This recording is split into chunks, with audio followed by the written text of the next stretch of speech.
Ken Menzel is a sergeant with the Twin Falls County Sheriff's Office. We're at 38. It's 843 Bill Colley 2 on News Radio 1310, KLIX and newsradio1310.com. The number, if you'd like to reach him, 208-736-0300,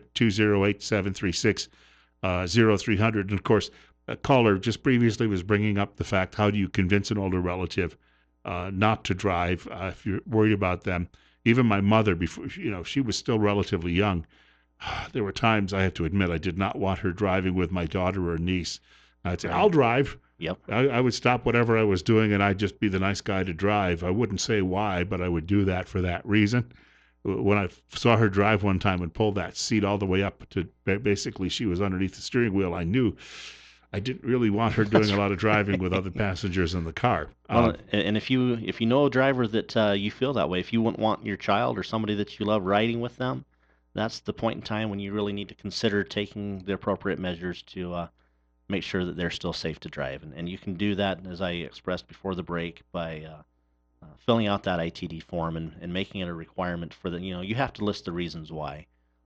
Why should we make this person go through all of this? Because it's not it's not cheap to go down and have a full medical screen done, and to go down and have a vision test and all those sorts of things to make sure that you're good to be on the road. But it's very well worth it. And if you've seen some issues, if your loved one is being pulled over by the police frequently for calls of distracted or reckless driving, fender benders, parking lot bumps, you see the front of the car, the back of the car where they just have lost perception and not able to determine distances, especially if they come into the garage and they're putting the front of the car into the sheetrock a little bit or whatnot. Those are signs that maybe you should have that examination performed to make sure that they still are able to drive. Reminds me a little bit of there's an old Simpsons episode where Homer and his three buddies go into their favorite neighborhood bar, and Moe, the bartender, says, "You guys need a designated driver." Right. And they said, "Well, why?" And he said, "Because the police have been giving me a hard time. They say you four guys are responsible for 86% of the accidents in town."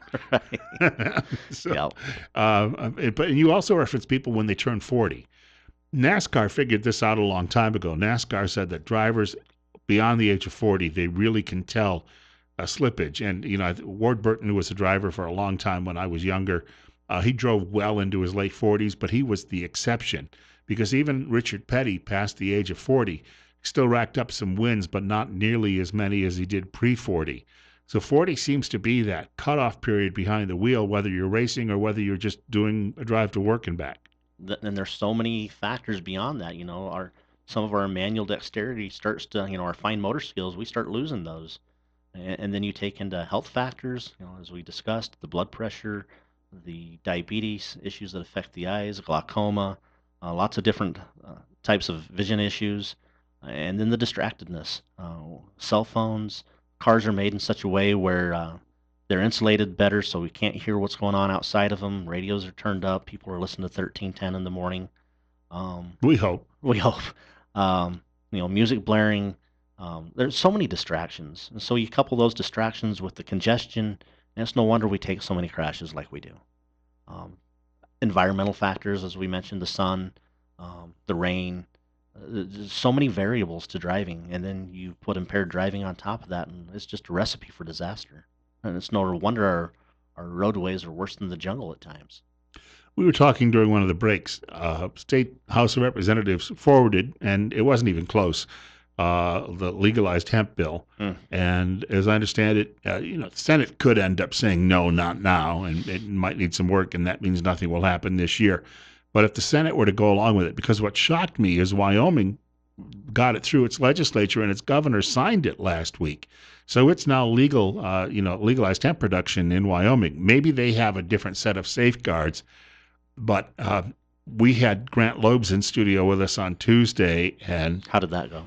He's not at all sure this thing is going to work. He says essentially you're opening the door to legalizing the trafficking of marijuana, because if you can't, and he brought up something you were talking about during the break with me, the dogs can't tell the difference. Our dogs are imprinted on 4 major odors, and those odors are heroin, methamphetamine, cocaine, and marijuana. And when those dogs are imprinted on those odors, there's not a special training that allows our dogs to detect the variance in drug concentration. Whereas I think as I was reading the articles, they were saying that there was less than 1% or 2% THC in the hemp. Dog can smell it. And the dog's going to indicate on that 1 or 2 or 3% THC in the hemp just as much as it's going to indicate on the 27 or 30% in regular marijuana or the 97% stuff that's in our waxes and oils that are being manufactured, those high amounts that are in the edibles. And so if we see the legalization of this bill, as well as if that happens, um, perhaps the legalization of marijuana in the state altogether, um, you can't unimprint that dog. If you do, if it is successful, boy, the training that would go into that is, I don't know that there's research into it, but I can only imagine what that might look like. Um, More realistically, we would just have to get rid of those dogs that we presently have and have to retrain our dogs so that they're not imprinting on marijuana, so that they're only imprinting on those other felonious type drugs, the cocaine, the LSD, the methamphetamine, and so on. I was going to say it raises a lot of unique questions because the case that has gotten everyone's attention is the truck coming through from out of state that got stopped last month. Correct. And so the load has been sitting in a warehouse somewhere while everyone works out the details, and yet neighboring states are doing this, and that means there'll be more trucks passing through. And if we go ahead with this, and there's been some discussion, one of the legislative arguments was there's a device that can at least tell the difference, but I think that if law enforcement was aware of the device, they would have been using it a long time ago. So I don't know how a device itself could be any better than the dog in this situation. So we come across a controlled substance in the field, and we're talking about marijuana right now. And the dog gives us a positive alert that there's a controlled substance in the vehicle. We do a search. We now have probable cause to search that vehicle based on the free air sniff that's been conducted. We find product. We look at that through our training experience. We can see what it is. But we also have what's called field testing, and it's a product called a NIC kit, N-I-K. And using that NIC kit, that field testing, we take a portion of that sampling. It's just a very small, I mean, we're talking about the size of a pin tip, the size of a Q-tip. We put that controlled substance in that bag, and there's ampules with liquid in there. And through a series of tests in that NIC kit, as we break those ampules and we agitate that little plastic pouch that's got the controlled substance in it, there's a color change that happens. And those chemicals, when they interact with the product that's in the little plastic pouch, will give us at the final result, it'll tell us what controlled substance we're dealing with. If we're dealing with marijuana, it's going to be a slate gray color over a purple color hue, and we can tell that there's THC, and that color transformation takes place because of the THC that's in that product, regardless of whether it's hemp or marijuana. We get color changes for methamphetamine, we get color changes for cocaine, we get color changes for LSD. All the drugs that we can think of that we're looking, opioids and whatnot, these NIC kits are scientifically created in such a way that that chemical reaction gives the deputy, gives the officer, the trooper, whoever's handling that traffic stop, the ability to say, yes, by my field test, we have probable cause now to show that there's a controlled substance here. It's not definitive testing. Again, it's called a field test kit. We then send the controlled substance to the state lab for proof positive testing, which is it's a long name. The machine they use, it starts with a gas something. I can't pronounce it. I don't have it in front of me, but it's a proof positive testing that our state lab uses to define more appropriately what's going on and concentration levels and whatnot in that controlled substance. And that's what the burden of proof is for a court trial.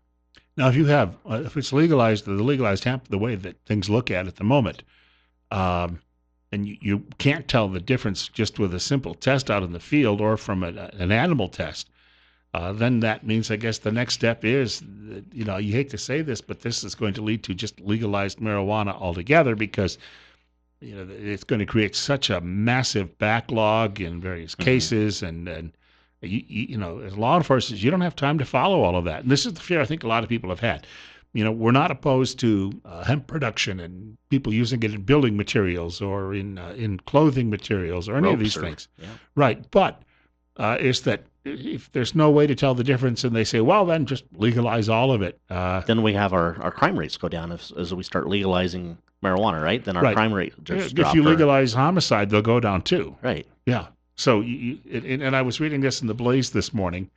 A study, the biggest study ever, looked at the impact of marijuana on psychiatric disorders, and it found that marijuana users who smoke daily 3 times more likely to be diagnosed with a psychotic disorder than those who never used the drug, and those people could be dangerous.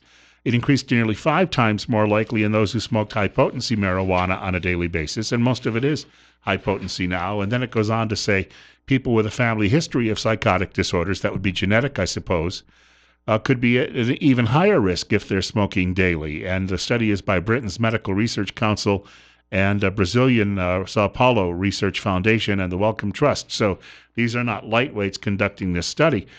So we would end up with full legalization, and then you'd end up with people out there who would have these psychotic episodes. And if they're out in public or even at home, the next thing they're doing is holding their hostage furniture or threatening a family member or it's an old joke we used to have about these people who would have these episodes. As a deputy once said to me, they're holding the furniture hostage, but you still have to look in on them. And so all of a sudden, you're opening up this Pandora's box, which I don't think people even who favor legalization realize is going to happen. Well, and Dr. Matt Larson, he's one of our reserve deputies. He's also a emergency room doctor here for St. Luke's. One of the functions that Matt Larson serves on our sheriff's office as a reserve is he's the what we affectionately call him as the SWAT doc. And so he's a member of our SWAT team. When our SWAT team deploys, he's one of the team members on that team, and he's in the event that one of our deputies is injured in one of our SWAT callouts, we have an emergency room physician that is there on scene to immediately start rendering aid to that deputy. In speaking with him, Dr. Larson talked about how they're even seeing an increase here in our own ED with individuals who have overdosed on marijuana. Look, marijuana is not today is not the same marijuana that Grandma used to smoke 10 years ago, 20 years ago. It was basically a smoking dirt, 3% THC in that joint.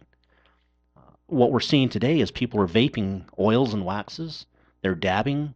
And the THC content, the way they're deriving the THC out of the plant, is a process that involves alcohol, it involves cooking it, it involves concentrating it, it involves turning it into an oil or a wax, to where sometimes it's referred to as shatter.